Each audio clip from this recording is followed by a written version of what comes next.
ঘটনা এখানে ফরেস্টের লোকজন আসছিল, ওনারা এসে ভাঙচুর করছে।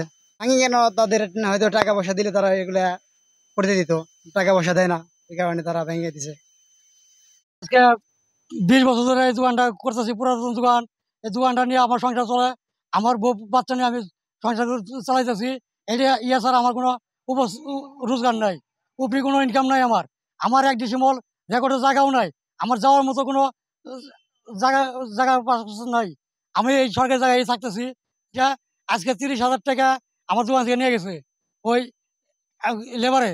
এই অর্জুন আর একটা মেরা করে একটা ঘাট ছিল, ওই ঘাটে খুঁটিটা ভাঙছে।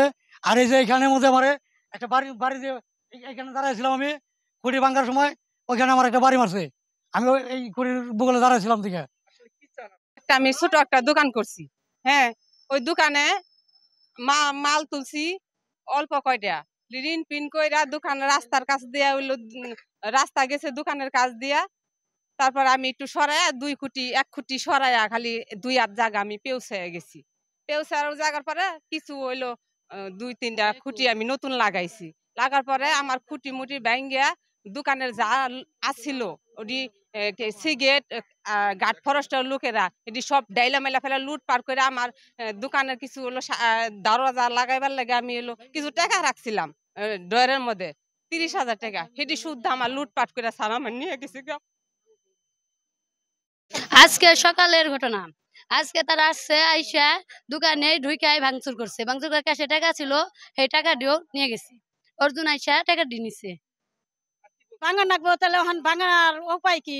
ওখানে কিছু পয়সা পাতি চাইলো, দিলাম। দিয়া গাঠে ফরেস্টারে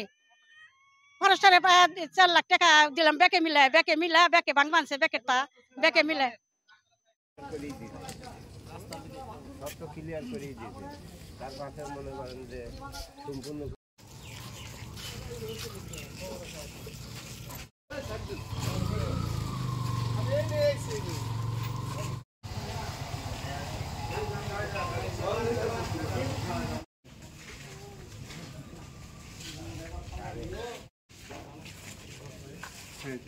ভালো আছে।